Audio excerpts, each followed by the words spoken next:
एक बार भगवान बुद्ध अपने अनुयायियों के साथ किसी गांव में उपदेश देने जा रहे थे। उस गांव से पूर्व मार्ग में उन लोगों को जगह जगह बहुत सारे गड्ढे खुदे हुए मिले। बुद्ध के एक शिष्य ने उन गड्ढों को देखकर जिज्ञासा प्रकट की, आखिर इस तरह गड्ढे का खुदे होने का तात्पर्य क्या है। बुद्ध बोले, पानी की तलाश में किसी व्यक्ति ने इतने गड्ढे खोदे हैं। यदि वह धैर्यपूर्वक एक ही स्थान पर गड्ढे खोदता तो उसे पानी अवश्य मिल जाता, पर वह थोड़ी देर गड्ढा खोदता और पानी न मिलने पर दूसरा गड्ढा खोदना शुरू कर देता। व्यक्ति को परिश्रम करने के साथ धैर्य भी रखना चाहिए। एक बार भगवान बुद्ध जेतवन विहार में रह रहे थे। भिक्षु शिशुपाल भगवान से मिलने के लिए आए थे। उनके आगमन के साथ उनकी दिनचर्या, व्यवहार और गुणों की चर्चा भी हुई। भिक्षु शिशुपाल अंधे थे।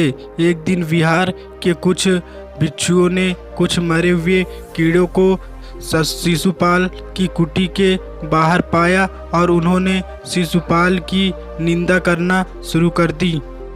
उन्होंने इन जीवित प्राणियों की हत्या की। भगवान बुद्ध ने निंदा कर रहे उन भिक्षुओं को बुलवाया और पूछा कि क्या तुमने भिक्षु को कीड़े मारते हुए देखा है। उन्होंने उत्तर दिशा नहीं।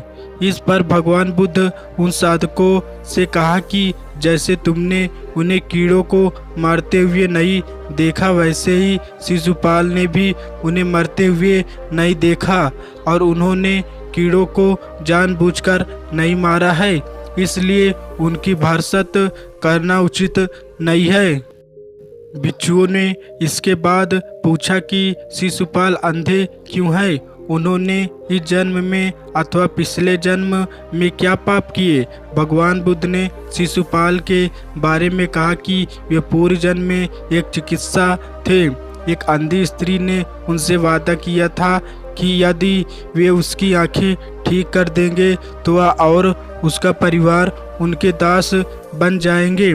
स्त्री की आंखें ठीक हो गई, पर उनसे दासी बनने के भय से या मानने से इनकार कर दिया।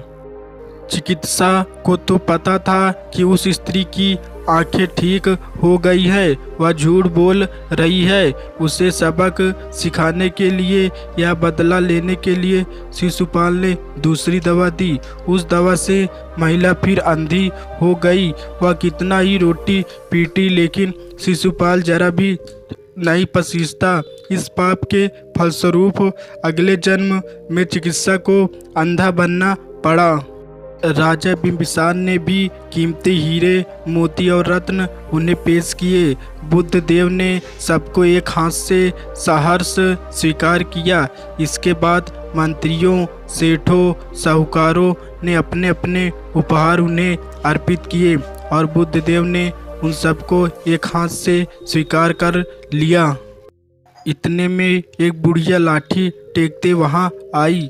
बुद्ध देव को प्रणाम कर वह बोली, भगवान, जिस समय आपके आने का समाचार मुझे मिला उस समय मैं यह नराक खा रही थी। मेरे पास कोई दूसरी चीज़ न होने के कारण मैं इस अधखाए फल को ही ले आई हूँ। यदि आप मेरी इस तुच्छ भेंट स्वीकार करें तो मैं अहोभाग्य समझूंगी। भगवान बुद्ध ने दोनों हाथ सामने कर वह फल ग्रहण किया। राजा बिम्बिसार ने जब यह देखा तो उन्होंने बुद्ध देव से कहा, भगवान क्षमा करें, एक प्रश्न पूछना चाहता हूँ। हम सब ने आपको कीमती और बड़े बड़े उपहार दिए जिन्हें आपने एक हाथ से ग्रहण किया, लेकिन इस बुढ़िया द्वारा दिए गए छोटे व झूठे फल को आपने दोनों हाथों से ग्रहण किया, ऐसा क्यों। यह सुन बुद्धदेव मुस्कुराए और बोले, राजन, आप सब ने अवश्य बहुमूल्य उपहार दिए हैं, किंतु यह सब आपकी संपत्ति का 10वां हिस्सा भी नहीं है। आपने यह दान दीनों और गरीबों की भलाई के लिए नहीं किया है, इसलिए आपका यह दान सात्विक दान की श्रेणी में नहीं आ सकता। इसके विपरीत इस बुढ़िया ने अपने मुंह का कौर ही मुझे दे डाला है। भले ही यह बुढ़िया निर्धन है, लेकिन इसे संपत्ति की कोई लालसा नहीं है। यही कारण है कि इसका दान मैंने खुले हृदय से